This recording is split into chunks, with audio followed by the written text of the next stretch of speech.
Ce journal vous est offert par le FPI, Fonds des promotions de l'industrie, votre partenaire privilégié pour la réussite de vos projets.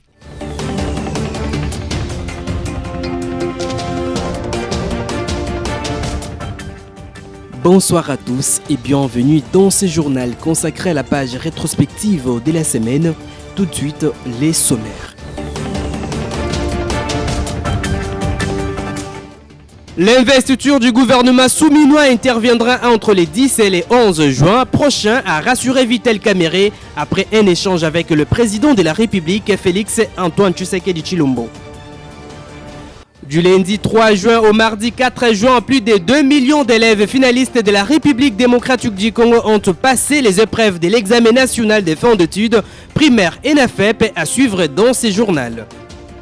Pendant la saison sèche, quelles sont des mesures à prendre pour échapper à des épidémies en cette période? Vous suivrez les conseils d'un docteur généraliste dans ce journal.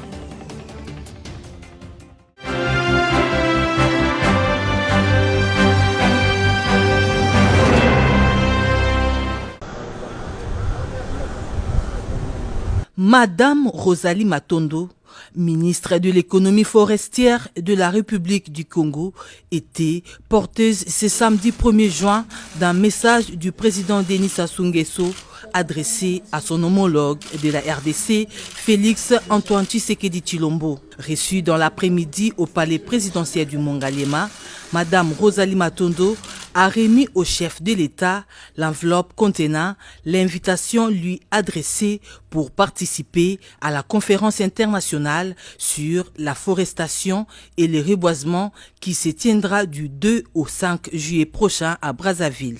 La préservation de l'environnement, la gestion de nos forêts et la coopération étroite entre Kinshasa et Brazzaville figurent parmi les points évoqués au cours de cette rencontre. Nos relations doivent être étroites et son Excellence, Monsieur le Président Tshisekedi l'a rappelé.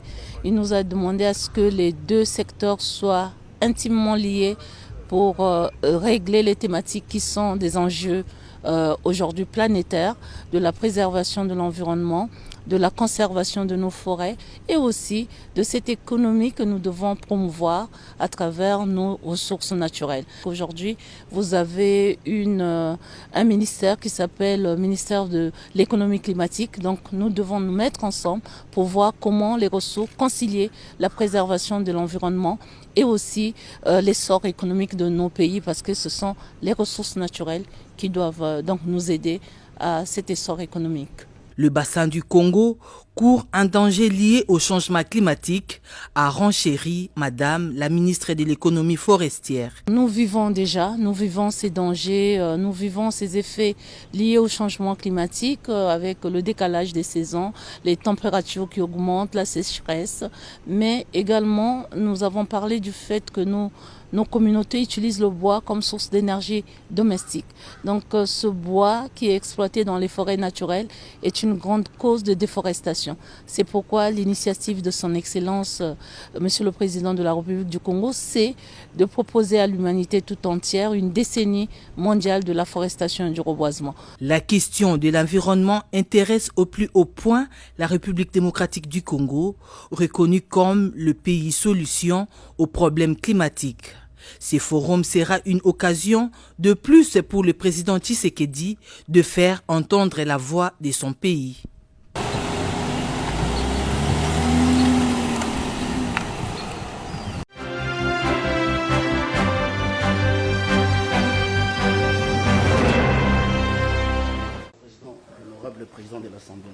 Une première officielle déjà décisive pour les enjeux de l'heure. Récemment investi à la tête du bureau définitif de l'Assemblée nationale, Vital Kamerhe a été reçu le lundi par le président de la République, Félix Antoine Tshisekedi. Le nouveau speaker de la Chambre basse du Parlement a présenté au chef de l'État sa vision du député national relooké dans son estime et sa considération. Sans surprise, la question de l'investiture du gouvernement est largement revenue au cours de leur entretien. Face à la caméra, Vital Kamerhe ne balbutie pas, le gouvernement sera bien investi avant le 12 juin prochain. Et ça sera entre le 10 et le 11, pas un secret, parce que nous devons d'abord recevoir Madame la Première ministre avec son programme et celui-ci sera multiplié en 5 exemplaires que je remettrai à chaque député et selon les règlements de l'intérieur, chaque député devra s'en imprégner pendant 48 heures. Donc je ne sais pas faire autrement, donc Madame la Première ministre qui nous suit à ce moment, si elle veut être investie le 10, elle va déposer le 8. Reconnaissant le mécontentement affiché par certains chefs des regroupements politiques de l'Union sacrée après la sortie du gouvernement, le président de l'Assemblée nationale en appelle à la retenue et à la priorisation de l'intérêt général. Nous devons mettre fin à ce genre de discussions qui nous dégradent parfois. Nous devons trouver des solutions à nos problèmes sans donner l'impression au peuple que nous sommes en train de nous partager un gâteau derrière son dos. Et voilà pourquoi nous allons parler avec les députés. Je viens de parler avec le président de la République. Il m'a en tout cas rassuré que la province d'Imaniema, qui était oubliée, va être finalement reprise dans le gouvernement. Je voulais voir le président avant de commencer les consultations des différents groupements politiques des maires qui sont représentés et à l'Assemblée nationale et qui ont eu des ministres au gouvernement. Il avait lui aussi été investi il y a peu comme président du bureau provisoire du Sénat et le demeure malgré l'élection d'un nouveau doyen, règle constitutionnelle oblige. Pascal Kinduelo a dans une démarche institutionnelle présenté au chef de l'État Félix-Antoine Tshisekedi l'évolution de la procédure devant conduire à l'élection du bureau définitif de sa chambre. Le bureau d'âge a un timing pour préparer les bureaux définitifs. Et là, nous sommes satisfaits parce que mes collègues sénateurs et moi-même, et nous sommes réellement dans le bon, et dans le sens que d'ici 10-15 jours, et le bureau d'âge aura terminé sa mission qui lui est confiée par la Constitution et les règlements d'âge.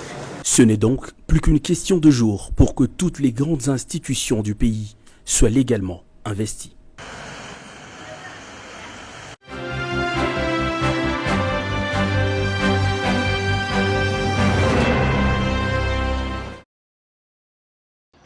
Et nous sommes du côté opposé. Nous nous soutenons puisque nous sommes à l'Union sacrée. Ce n'est pas, je dis tout le monde qui s'est nommé, c'est plutôt qu'elle a été nommée par les chefs d'État. Nous devons faire respecter la signature du chef de l'État.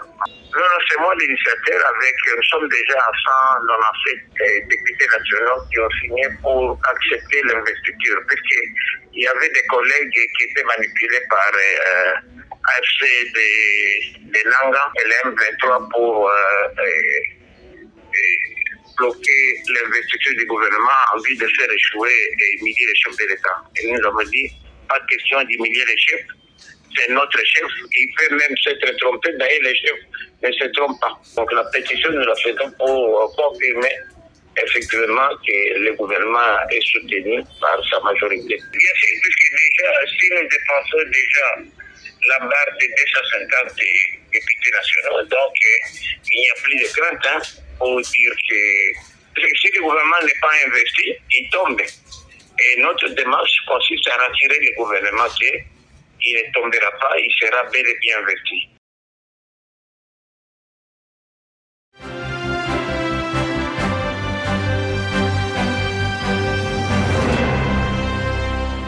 C'était une première réunion de prise de contact depuis la sortie du gouvernement, comme il est des coutumes, une réunion informelle où la Première ministre a eu l'occasion de saluer et de féliciter les membres du gouvernement qui ont été désignés, qui ont donc reçu la confiance du président de la République et sa confiance pour discuter cette fois-ci de ce que nous devons faire en attendant l'investiture. Et donc, la Première ministre nous a présenté les grands axes du programme du gouvernement qui, vous savez, a été calqué sur le modèle des 6 engagements que le président de la République a présenté au peuple congolais durant sa campagne. Elle a présenté les principes directeurs qui ont pour point central justement comment nous réglons rapidement le problème de la sécurité dans l'Est et comment nous réglons le problème social de population congolaise. Elle nous a fait part des entretiens qu'elle a eu à ses propos vendredi dernier avec le président de l'Assemblée nationale. Elle avait dit au président de l'Assemblée nationale qu'elle pouvait être prête autour du 10 ou du 11 juin avec la copie du programme du gouvernement qui doit faire l'objet des débats à l'Assemblée nationale. Et justement, en parlant de cela, il y a une copie qui sera transmise à chaque membre du gouvernement qui a pris part à cette réunion pour avoir très rapidement les éléments d'enrichissement qui permettront au gouvernement d'étoffer ces programmes et de les soumettre à l'approbation des députés nationaux. L'urgence pour la première ministre, c'est de nous mettre très rapidement au travail. Elle a recommandé aux membres du gouvernement d'observer un certain nombre de règles.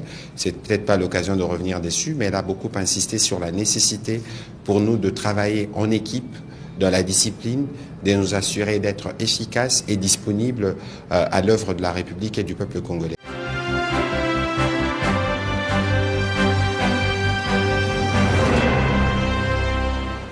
À l'issue d'une série d'audiences qu'a accordé le speaker de la Chambre basse du Parlement au regroupement politique de l'Union sacrée dans le cadre des consultations afin de baliser le chemin avec une majorité parlementaire pour l'investiture du gouvernement souminois, Vital Kamerhe s'est réjoui d'avoir persuadé ces regroupements de la famille politique du chef de l'État.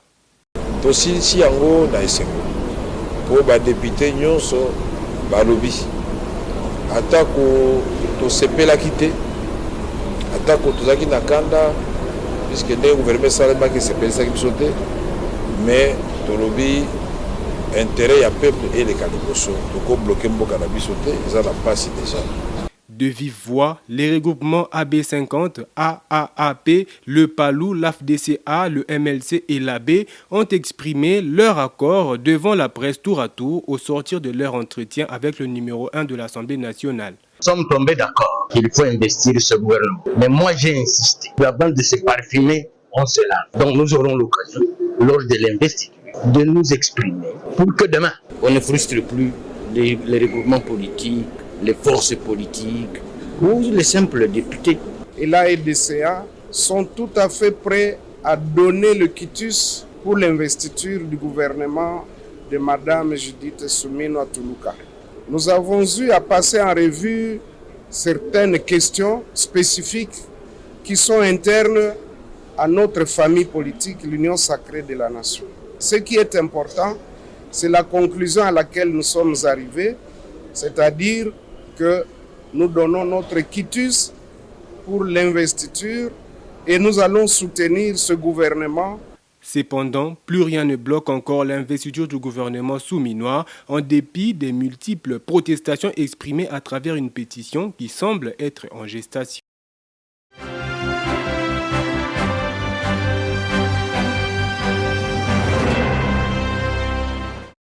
Sous la direction du président du bureau d'âge, Pascal Kindwelo Lumbu, 84 sénateurs proclamés élus au terme des opérations des votes du 29 avril dernier et confirmés par la Cour constitutionnelle, ont vu leur mandat validé lors de la plénière des séjours. Cette validation des pouvoirs s'est faite à la suite de l'approbation des conclusions des rapports des 5 commissions spéciales chargées et vérifier les dossiers de chaque sénateur 6 jours après les travaux en commission. Chers collègues élus, nous venons de terminer la validation des pouvoirs des sénateurs de la 4e législature de la 3e République. Nous voici donc programmés sénateurs après la validation des pouvoirs des 84 élus. Au nom du bureau provisoire et au mien propre, je réitère mes sincères félicitations à tous les sénateurs, aux différentes commissions spéciales ainsi qu'aux membres de l'Assemblée plénière. La validation du pouvoir se poursuivra au fur et à mesure de l'arrivée de nos collègues des provinces qui organisent l'élection sénatoriale. Après la validation des pouvoirs de sénateurs, la Chambre haute du Parlement devra passer à la prochaine étape, celle de procéder à l'élaboration et l'adoption du règlement intérieur du Sénat. Ensuite interviendra l'élection et l'installation du bureau définitif de la Chambre haute du Parlement. Pour rappel, le Sénat compte 108 sénateurs élus et un sénateur à vie. Il s'agit bien évidemment de l'ancien président de la République, Joseph Kabila Kabange. en raison des 8 sièges pour Kinshasa, la capitale, et 4 sièges par province pour les 25 restantes.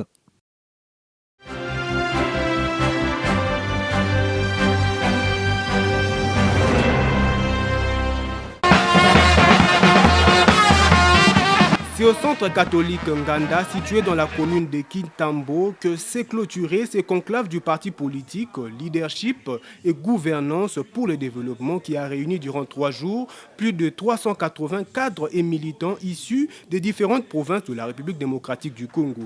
Ces partis chers à l'ancien Premier ministre Augustin Matata Ponyo s'est, au cours de ces assises, auto-évalué vis-à-vis du processus électoral de décembre 2023, son fonctionnement et son implication à travers la République et a défini des nouvelles orientations pour les prochaines échéances électorales.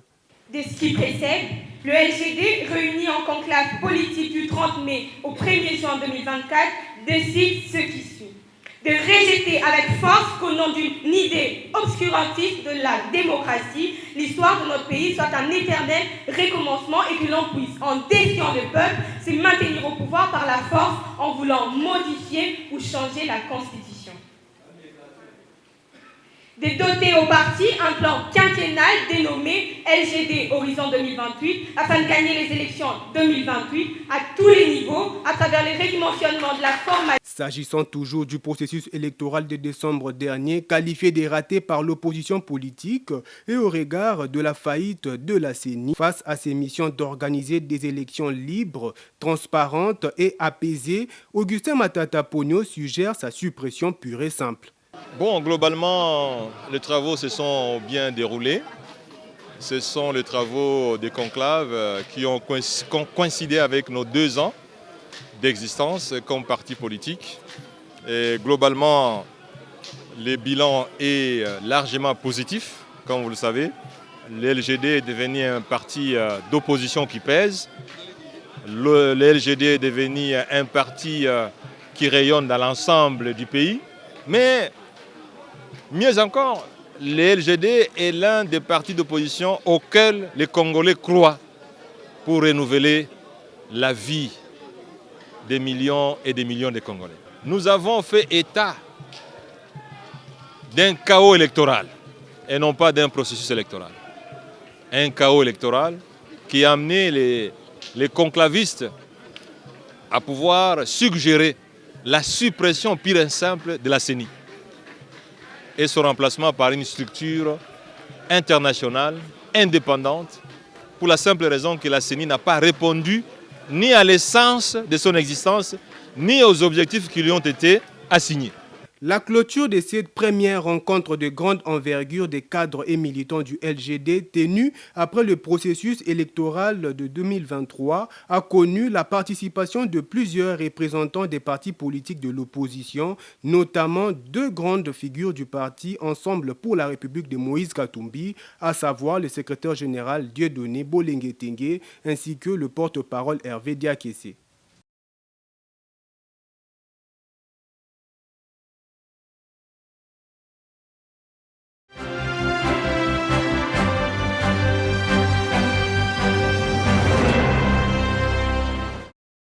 La joie de se séparer d'avec la culotte et d'enfiler les pantalons était très visible aux lèvres de ses élèves. Au centre Bokele-Yale, le finaliste de l'école primaire était confiant au sortir de leur salle d'examen. Comme tout enfant après examen, ses élèves ont créé des groupes devant leur centre pour vérifier les réponses pour s'assurer de la réussite à cet examen. Un d'élèves a au micro de BC Télévision relaté son expérience en ses premiers jours de la maison jusqu'au centre. Le matin, j'étais stressée, mais à un moment, je me suis dit, pourquoi je dois être stressée? Quand je me suis lavée, ma mère m'a dit, si tu finis, on va prier. On a prié, j'ai eu de la force, je suis arrivée à l'école. Il y avait quelques complications avec le macaron, mais j'ai obtenu mon macaron jusqu'à ce que je sois arrivée au centre. Quand on était rentré dans la salle, on a duré quelques minutes où on nous a remis les items. Quand j'ai vu l'item, je me suis dit, je vais bien le faire. Jusqu'à ce qu'on a fini, j'ai rendu l'item et on est sorti. Bien qu'il ne soit pas de prophète, chacun de ses enfants a exprimé avec foi le pourcentage qu'il attend. Sachez en outre que à Kanyabayonga, au Nord Kivu, à cause de l'intensification des combats entre les FARDC et les M23, le centre de passation de l'ENAFEP se sont délocalisés à Kayina.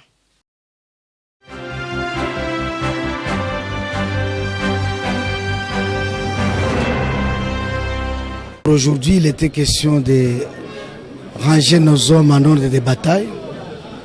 C'est que il y a eu une mise en place partielle et l'objectif de cette mise en place devait être bien assimilé et bien compris par les uns et les autres.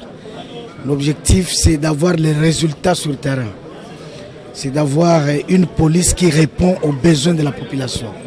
C'est ainsi que nous avons pris tout notre temps dans le cadre de la formation continue, de rappeler toutes les instructions qui ont été données afin de restaurer l'autorité de l'État. Il s'est agi entre autres de la lutte contre les nuisances sonores, aussi des marchés pirates, et nous avons demandé aussi aux policiers qui ne sont pas engagés, qui ne sont pas des services, de rester dans les casernes et de ne pas toucher aux équipements spécifiques de la police, c'est-à-dire les armes par exemple. Ils ne doivent pas toucher aux armes lorsqu'ils ne sont pas à mission officielle. Là, il a fallu que nous puissions insister.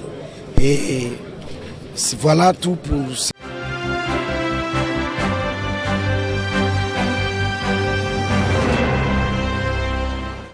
Avec 40 projets d'exploration dénombrés pour les cuivres et 19 pour les lithium le mois dernier, ces deux minerais critiques sont les véritables stars africaines du moment. Ils sont suivis par le platine, le nickel et le graphite qui complètent le top 5. L'attrait actuel pour les cuivres et les lithium s'explique non seulement par la conjoncture très favorable, avec notamment un prix du cuivre frôlant les $10 000 la tonne, se rapprochant ainsi du record historique de mars 2022 qui était de $10 mais aussi par une tendance structurelle car le cuivre est essentiel à la transition énergétique. Ce qui est bon à savoir, l'Afrique est au cœur de cette course au métal rouge. Dernièrement, Ivanoemine, société fondée par Robert Friedland, s'est lancée dans son exploration en Angola, alors que Cobalt Metals, start-up soutenue par Bill Gates avec d'autres milliardaires, a annoncé une importante découverte de cuivre en Zambie. En parallèle, Erasium Resources Group a promis $800 millions pour relancer la mine des Comide en République démocratique du Congo. À cet effet, possédant la deuxième réserve mondiale en cuivre avec 10% du total recensé sur la planète et aussi détenant le plus grande réserve de lithium inexploitée au monde, les dirigeants de la République démocratique du Congo sont appelés à mettre les batteries en marche afin de permettre à la population de tirer profit de cette compétition minière qui bat son plein puisque le pays est compté parmi les plus pauvres du monde malgré ses potentielles ressources. Rappelons tout de même que la République démocratique du Congo n'est pas le seul pays du continent ciblé pour les cuivres. La Zambie et le Botswana le sont aussi, tout comme l'Angola. De plus, la Namibie, considérée comme un pays stable, est celui qui détient le plus de projets d'exploration sur le continent, tout minerai critique confondu. Toutefois, à l'image de la tendance actuelle, les cuivres et les lithium sont au cœur des recherches en cours dans cet état d'Afrique australe.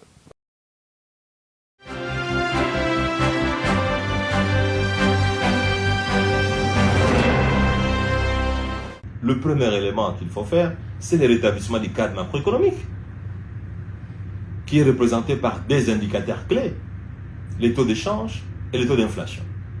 Bon, il y a d'autres indicateurs, mais je préfère, à ce qui concerne la stabilité du cadre macroéconomique, retenir ceux-là. Vous savez, j'ai gouverné en tant que Premier ministre pendant 5 ans. J'ai été ministre des Finances pendant 2 ans. Mais le taux d'échange est resté stable. Aujourd'hui, M. Matata est un peu comparé au symbole de la stabilité du taux d'échange et des prix intérieurs dans ce pays.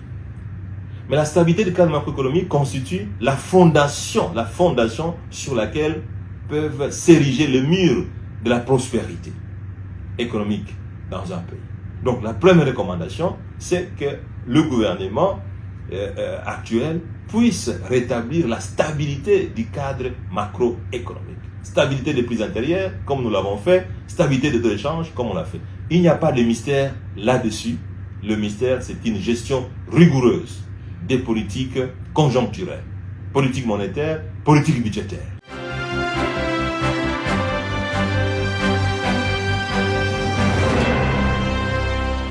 Les fatigues, la grippe, la toux et des fièvres sont des malaises qui accompagnent la saison sèche, mais on peut toutefois les éviter. Comme pendant certaines épidémies, il y a des recommandations à suivre à la lettre pour éviter la contamination et la saison sèche n'est pas exclue. Le docteur Gabriel Chokombala nous dit ce qu'il faudra faire pendant cette période. Plusieurs études ont démontré que l'intensité de certaines épidémies semble être liée à des conditions de circulation atmosphérique spécifiques, c'est-à-dire le climat. C'est pourquoi, dans nos milieux, pendant la saison sèche, qui s'accompagne avec le froid, il arrive que la population constate la survenue un peu plus intense de certaines maladies, telles que les maladies respiratoires et rhinopharyngées, notamment les grippes saisonnières, les bronchites ou les bronchiolites, voire même des pathologies digestives, telles que le gastro-entérite, telles qu'on est en train de les vivre actuellement dans plusieurs cliniques de la ville, où les enfants sont en train de vomir, diarrhée et vomissement, fièvre parfois, et le nez qui coule.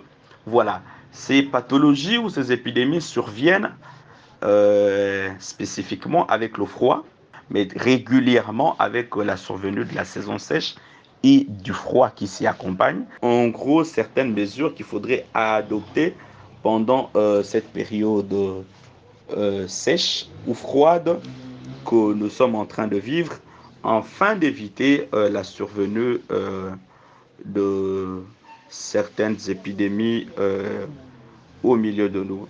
Donc, s'il faut résumer, se couvrir la bouche pendant que l'on tousse, porter des masques jetables, accentuer l'hygiène sur le lavage des mains, s'hydrater suffisamment et se garder au chaud. À n'y pas négliger, les parents des enfants faites les porter des habits adaptés au froid. Ces recommandations valent aussi pour des personnes des troisième âge dont la plupart souffrent du rhumatisme ou l'asthme, ainsi que des personnes vulnérables et susceptibles d'attraper facilement des infections. Il est préférable de prendre un bain chaud pour éviter d'attraper froid. En cas de la fièvre, contactez rapidement un médecin pour la prise en charge.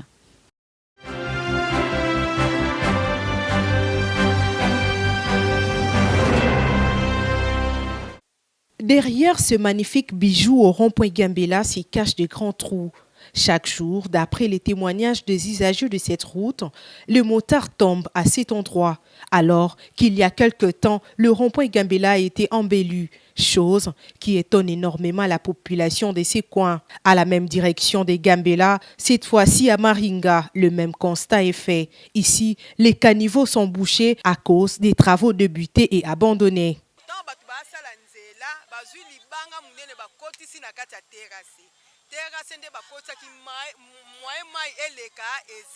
Par ailleurs, cette dame a demandé au chef de l'État, Félix-Antoine Tshisekedi Tshilombo, d'écouter leur doléance, car à part cet endroit, ils n'ont nulle part d'autre où vendre.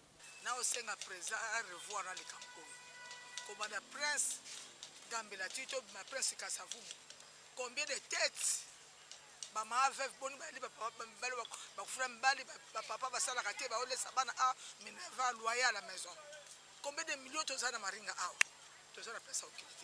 Quittons la direction des Gambela pour Éthiopie. Même réalité, le conducteur rencontré par ici renseigne avoir fait plus de 5 ans dans la même situation. Là, ça 5 ans. Ça 5 ans. Balingo tela biso banzela te to lembi bawata ka famille na bango nzela ba 5 ans to ke 6 ans nzela ezalaka bayaka te lokote boso te komi ka 12h 13h 14h oleka te embouteillage moko mabe na mituka minene soki ekangami abokolala ta babimise biso baplaque tosombi baplaque plaque etekami na $32 tosombaki baye na mikanda mikanda ya $20 tosomba baye soso atike chaque jour tosomba atike 500 mbongo wana nyonso ekota ekende wapi. Notons que plusieurs grandes avenues de la commune de Kasavubu sont en mauvais état. La seule avenue praticable dans ces tronçons reste la grande avenue Chaba. Les habitants de ces coins ont lancé leur cri d'alarme aux autorités compétentes pour une solution.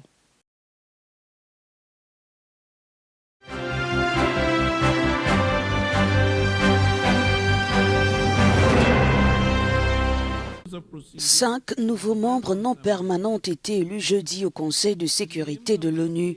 Avec 179 voix, la Somalie remplace le Mozambique et représentera le groupe des États d'Asie-Pacifique et d'Afrique.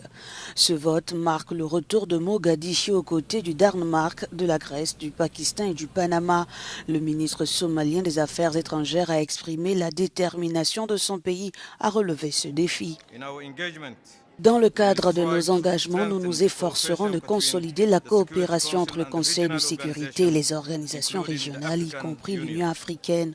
La Somalie reconnaît l'importance cruciale du multilatéralisme et d'une coopération efficace pour résoudre les défis complexes auxquels le monde est confronté. Ces nations entreront en fonction dès le 1er janvier 2025, prenant ainsi la relève des pays dont le mandat de 2 ans touche à sa fin le 31 décembre.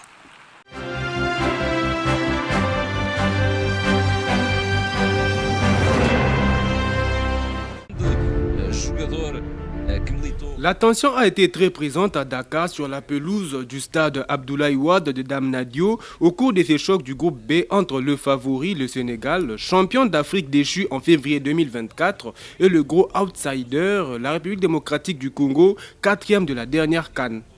En effet, après les premiers quarts de jeu, les Léopards offraient parfois des opportunités de contre aux Lions sans que Berthaud ne soit toutefois inquiété.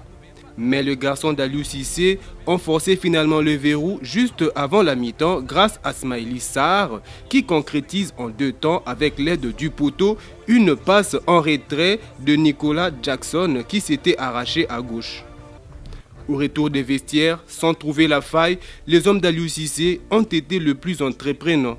Souvent critiqué cette saison à Chelsea pour son appréciation notoire face au but, Nicolas Jackson expédie une demi-volée à côté du poteau droit de Berthaud, puis un enroulé au-dessus du but avant de manquer l'immanquable à la 82e minute quand il était lancé seul face à Berthaud sur une passe en profondeur plein axe. Le Londonien a touché le menton droit du gardien sous les regards ahuris d'Aliou Cissé.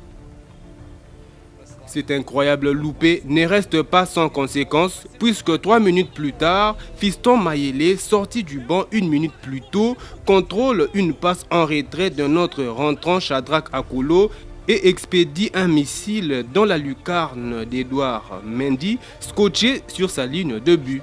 Ce score final de 1 but partout permet à la République démocratique du Congo de continuer à espérer une possible qualification pour la Coupe du Monde en attendant la suite des matchs de cette phase éliminatoire.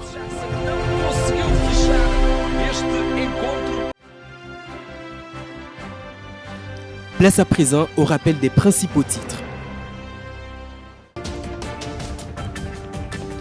Vous l'avez suivi dans ce journal rétrospectif. Dès la semaine, l'investiture du gouvernement souminois interviendra entre les 10 et les 11 juin prochains, a rassuré Vital Kamerhe après un échange avec le président de la République. Du lundi 3 juin au mardi 4 juin, plus de 2 millions d'élèves finalistes de la République démocratique du Congo ont passé les épreuves de l'examen national des fonds d'études primaires, ENAFEP. Vous l'avez suivi dans ce journal. Et enfin, pendant la saison sèche, quelles sont des mesures à prendre pour échapper à des épidémies en cette période? Vous avez suivi les conseils d'un docteur généraliste dans ce journal. Ce journal consacré à la page rétrospective de la semaine touche à sa fin. Mesdames, Messieurs, merci de l'avoir suivi et bonne suite des programmes sur BSC Télévision. Entre-temps, portez-vous bien et bon week-end chez vous.